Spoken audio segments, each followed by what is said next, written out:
looks like a...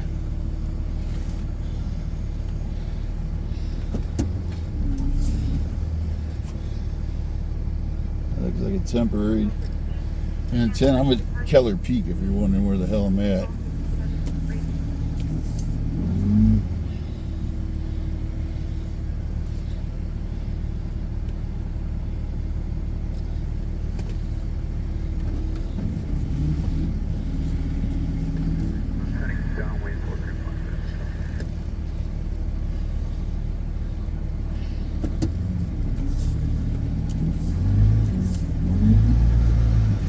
Looks like a lot of the bosses up here having a powwow on how to fix things.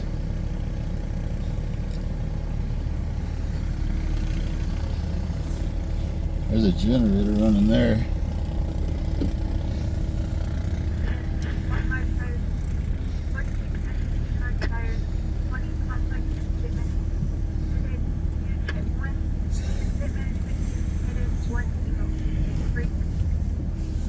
Arizona pipeline.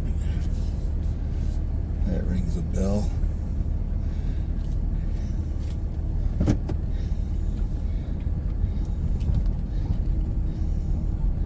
Now to get back down.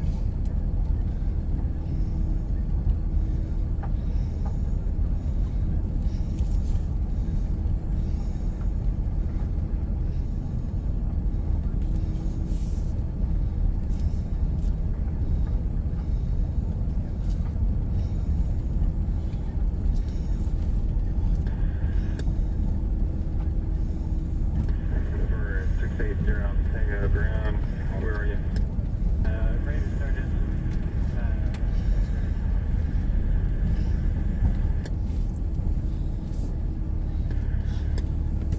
Stop, get some pictures.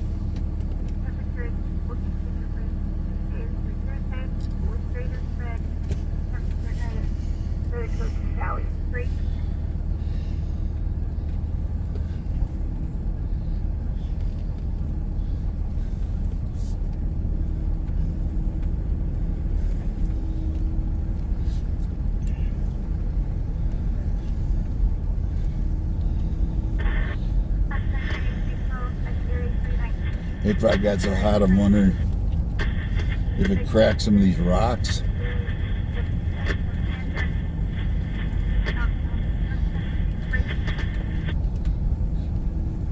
There's a crow. I don't know what the crow would be doing up here, but you looking for food, Mr. Crow?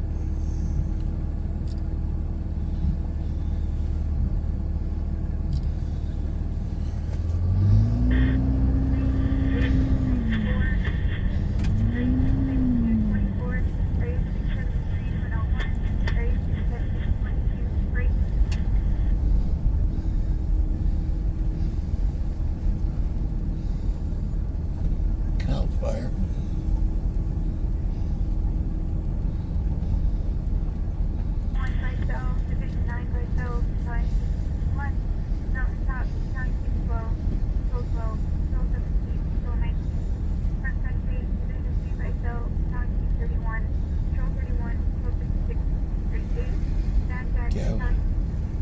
That can't be weather.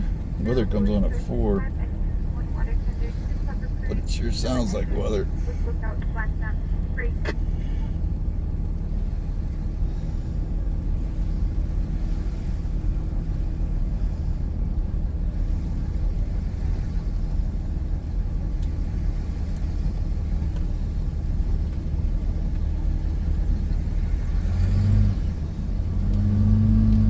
That's crazy.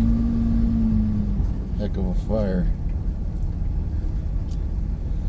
Working up here in the 80s, I don't remember any fires. We could see them ways off, but I don't remember any fires where we had to evacuate or Mount R. The problem we had was lightning strikes and snow. We had to snowshoe it in, and sometimes they would get the sheriff or somebody had a thiocoal, the snow machine, a cat machine. That looks like a hella spot there where they could land a helicopter. And some of these campsites have a heli spot. I can't remember if they have one up here. That might be it. For like in the winter, if they get snowed in, they can still fly in. They would fly us in helicopters. Dorsey Wingo and Pete Gillis, famous pilots. Here's where that burned trailer was. I was going to get a picture of this.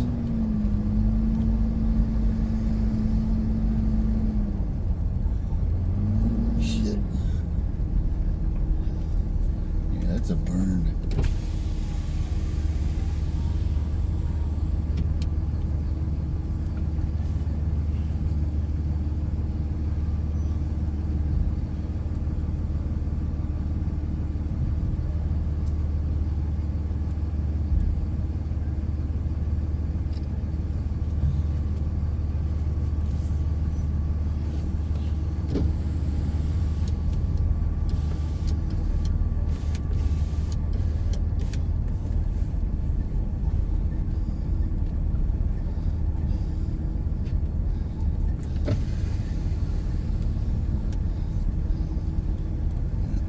I'm not sure. I should ask that guy what they're stringing. My guess is they're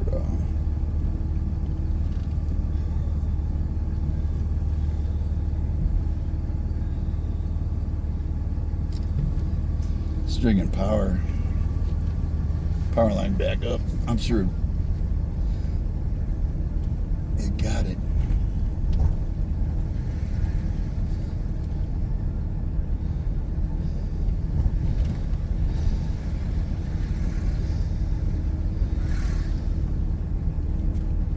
Edison and contractors.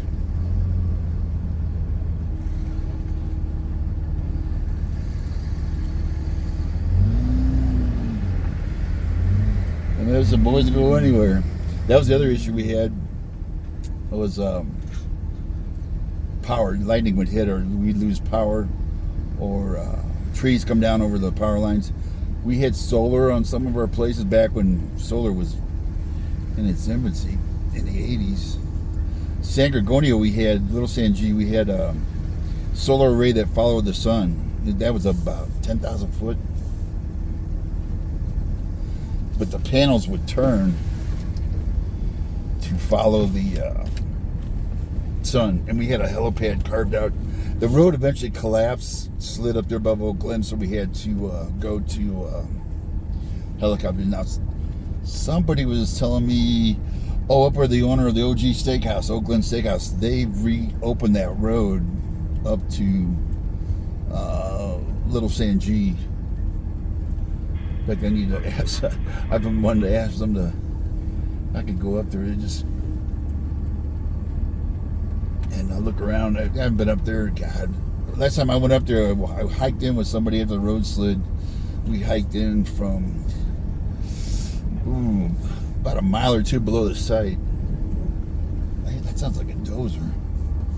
Or was that lightning? Thunder. Sound like a dozer. They get that rumble, clank, clank, clank.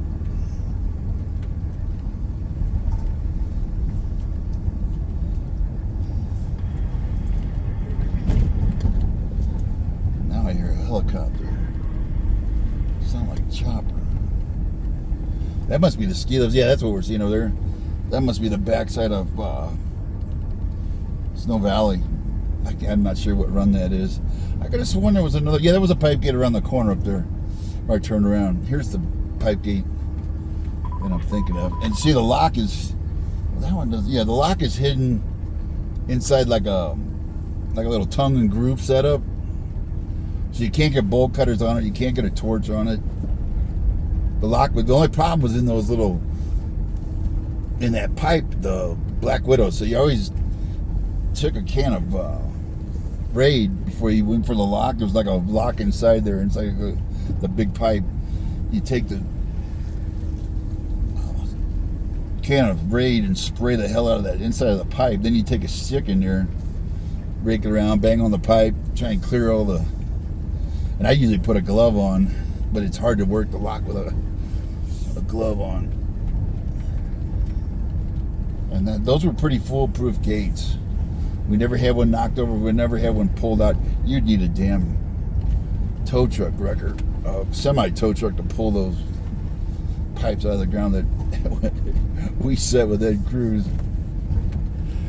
I don't know if Ed's still around. I'm 60 something. Ed was 20 years old than me. I'll have to ask on the group. I think I asked about 10 years ago, and he had moved. I think his daughter was still here. Pretty sure he had a daughter. I can't remember her name. But anybody in radio or towers, mountain work, they'll know that name. He was like a pioneer. Bob Reynolds that started Reynolds. That carved out Little Sand G. They called it Reynolds Ridge. Oh, I love this view up here. These rocks. It's so cool up here. And is that a camping spot there? Yeah, that's the Yellow Post, I believe, right there. Or a trail. If you like the boulder hop, when they open the forest back up. This is boulder hopping country. Man, it's getting cold. Everybody make it through that. Gets a little crazy up top when it's straight down. I get the woolies now. When I was 20 years old, 25, it didn't bother me. Like that young guy I ran into on the top. Now I'm a little bit, getting old. Yeah, I used to have no fear. Now I'm a little bit claustrophobic too. I used to go caving as a kid and never had a problem, man. Now I get in an elevator, if it's full, I'm looking for an exit. Excuse me, I gotta blow my nose here.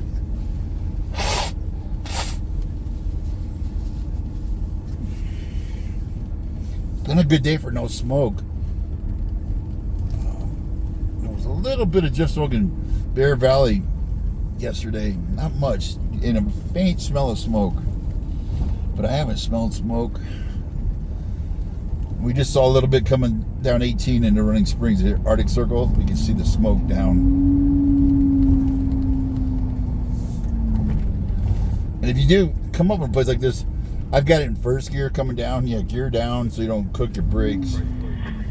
You don't want to cook your brakes. I just had a friend and it was some people I met at the bison range in Montana. That one road that goes around the backside of that mountain, man, that road is so steep. And they had a lot of turnouts, where you could hit the turnouts. And I pulled in a couple of turnouts and let my brakes cool down. I wonder if that's the Children's Forest over there. I think that's where the Children's Forest is. It's been a long time. But anyway, let your brakes cool off. Because he must have heated his up. He had a 250 pickup, 3/4 ton. And we made it to the bottom. That's where I met him at, was the bottom. Him and his wife. She was from Switzerland. So we hit it right off the bat. She was making fun of my bad German. She could speak a little German. She was having a ball listening to me butcher the German language. But they called me the next day. We were going to go meet somewhere for supper. And he had to take his truck in the shop. He had cracked I believe it was a caliper. He heated them up so bad that if you heat them up, if they don't fade, which means you have no pedal, you can end up, when they get that hot, they'll crack the rotor or they'll crack the caliper. Caliper is what, when you press the brakes, the caliper pushes on the disc brake, that round thing. There's like a piston. And it's metal, so anytime metal gets super, super hot, it'll fatigue and crack. And then you had to go into the dealer and get a repair shop and get a new brake job. They were really nice. That looks like, I thought that was Sheriff, but that's Oceanside. Oceanside coming up. They had a lot of crews from Oceanside. I'm gonna gear down again. And what was the other? Rainbow. That crew bus was Rainbow. That must be, where Rainbow Bridge is? I bet they're from around there. I think there's a town there or something. There's something Rainbow there.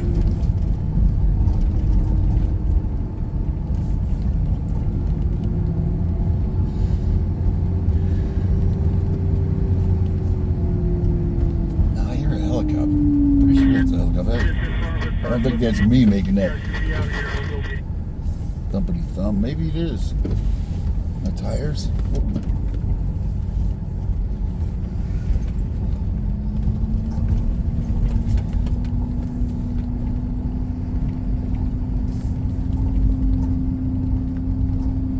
Something's thumping like.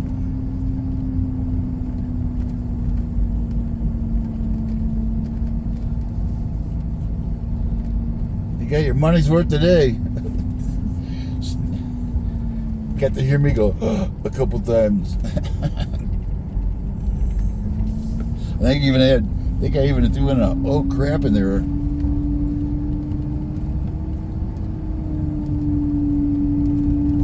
That may be my motor. I'm in first gear. Yeah, it's my motor doing that. Thump, thump, thump, thump, thump.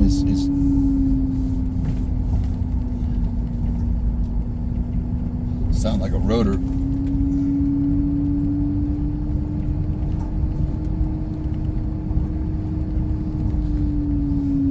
This road, I remember, we have to come up here in the winter. This road got icy. We would chain up all 4 tires. At Mount R, which is a little further, I believe it's further west. If you remember the old days with Camp Sea-Doo, we crossed through Camp Sea-Doo. It was I think it was like a youth.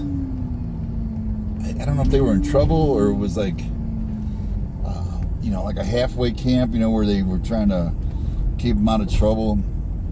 They were good kids. They always talked to us, and I think they had something to do with either the courts or... Anyway, it's no longer Sea-Doo. I don't know what sure it is down there. CEDU. But we could park there at Camp Sea-Doo, the last ridge going up into Mount R. If you know where the R is on the side of the mountain, our site was right above it. That's why they call it Mount R. A little lower than this. It got hit by lightning a lot more. But Mount R was just glare ice. We would park at the bottom and snowshoe it with. We had a little yak, we called it, a little sled that we would pull with us. We had to be, we got in good shape on that hill. It was straight up. And then one time, my boss, I can't remember if he had a heart attack or he had some heart issues, and he went down. And I had to get him down. We made it about halfway up. He really shouldn't have been on that hill. And then the funniest Mount R story where he was, I pulled up and I'm parking. I'm dreading the long walk up with my yak, and this older Bronco pulls up. And the guy says, "You going up the shack?" I go, "Yeah." He goes, "You want to ride?" And he's got this Bronco with like a beefed up engine, and he's got snow tires, he's got chains. And I thought, but there's a curve. It goes up, and it's off camera, and there's a curve. That's what it hangs everywhere up. Everybody ends up in a ditch. And I'm looking at him. I didn't recognize him. And I go, "Who are you with?" And he says, KLOS. And I knew that their engineer was Chris something, but they called him Mule Dick because he had a big unit, supposedly, allegedly. And I said, "You're Mule Dick," and he started laughing. He said, "Yeah, that's me." And I didn't want to go any further, so I hopped in. I put my gear in there, and man, he stomped it. We took off sideways and up the hill we went, and I said, "You know about the curve, right?" He goes, "Yeah, I've been up here before." And we got up to the curve, and he hammered it. And there's that tent. Yeah, there's a tent. I wonder if they had to evacuate. Is that frost check on it?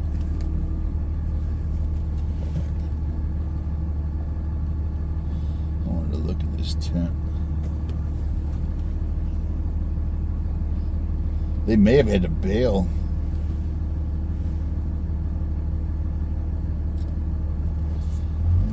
And they'd have to rip down their tent. Or they got caught in town, getting supplies, and the fire came up and they couldn't get back. There was one over on Chinks Lake Road. I asked about it, and they said it was a family in there.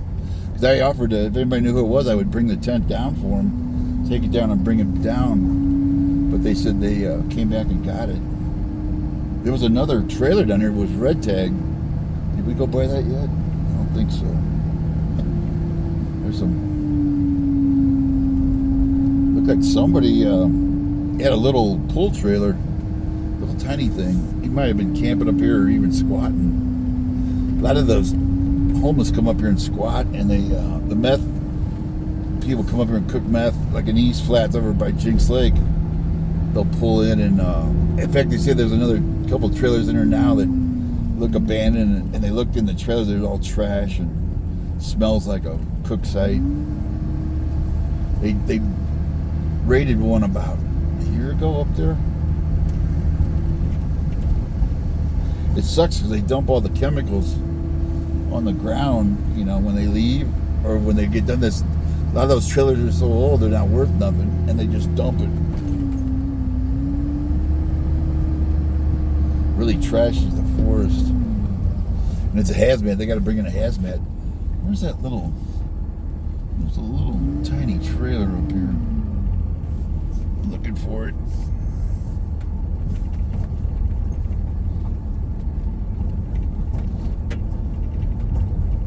It was in a little pullout. And it's nice of forest if you got a, you know, it's dispersed camping. You can pull into any little turnout and just we did it up here deer hunting a lot, turkey hunting, deer hunting. You know, just find a nice level spot, big enough that you can pull your trailer into. Sometimes we were on horses and we'd have to, you know, get a horse trailer in there. That's always somebody was telling me Hook Creek Road's back open. I need to go look at that. It was closed when I was over there about a year ago. Goes into Cedar Glen, you know, go through Cedar Glen, by Lake Arrowhead, you go down into the houses. They put boulders up, and the gate was closed. They said because the Aztecs Falls, they were having to do rescues in there, and there was too many people in there. The internet, you know, told everybody where the falls were. I'm trying to see if this creek's running. No, that creek's dry. I forget what creek that is. That might be the headwaters of Deep Creek. Deep Creek comes out, starts up here by Arrowberry Lake.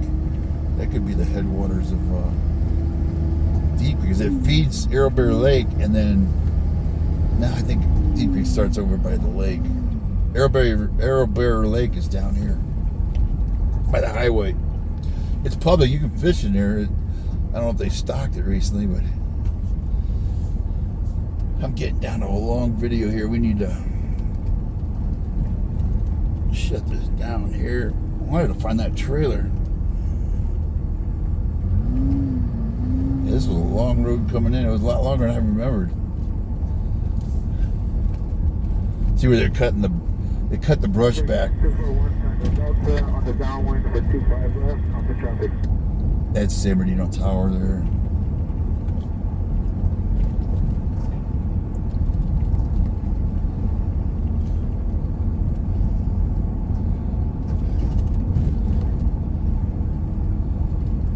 And I think we even rappelled in here, or we did some climbing, you know, with the pitons and the ropes. I want to say we did some rope work in here a long time ago. That tree just split and fell. That trailer was there. No, that's not the trailer. Or is it? Yeah, that's the trailer. There it is. Yeah, that's a campsite. There's a picnic table and a fire pit. He's red. That looks kind of like a squatter deal. Actually, there's a couple of them. Yeah, these are squatters.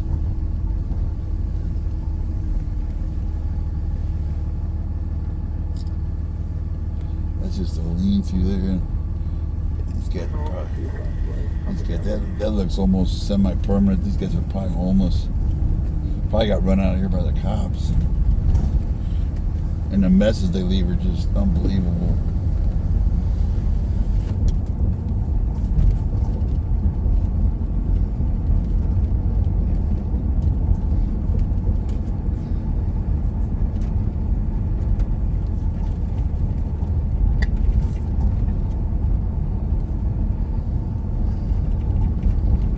We still got a ways to the bottom.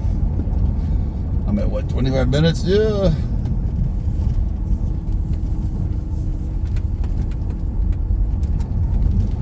hoping to see a deer or something. We saw a lot of deer over here. I never did see a lot of bear over here. When I was up on the towers, I would see a lot more. 100 foot up, I could really see the whole mountain. And gear this down. This thing's wanting to run away.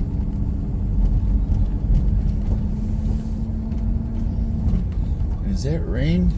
Yeah, those are raindrops. I wanted to get out of here because of the burn scar. Now the other part of the disaster is the mud and debris flows, mud slides and debris flows. If it rains, they're saying 50% chance of rain, thunderstorms. That rain comes down hard. That slope, it may take a while though. I wish I knew my friend that was a geologist. He died. He was a little older, but he used to film me on earthquakes and the soil and mudslides. It was really cool stuff if you like science. Like when you fire and rescue. Those guys are just hanging out. Hurry up and wait. Kind of like the military, 4 days of boredom and 2 hours of work. They worked their asses off though. I mean, they saved Running Springs. Same as Big Bear. They saved Big Bear. Big Bear got pretty close.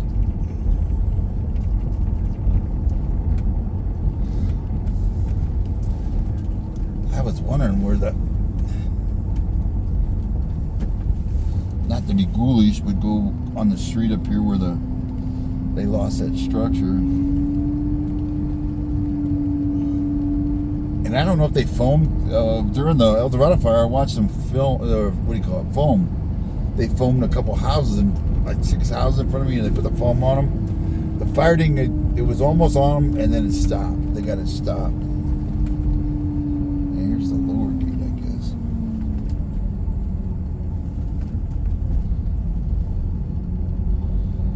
And I guess you pay, and they go sit, in the neighborhood.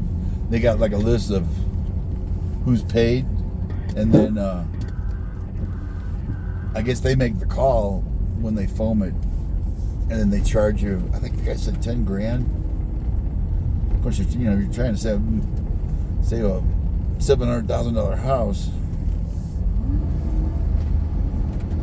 Yeah, I think we're down by the road. Yeah, there's a highway. Thanks for watching. See ya.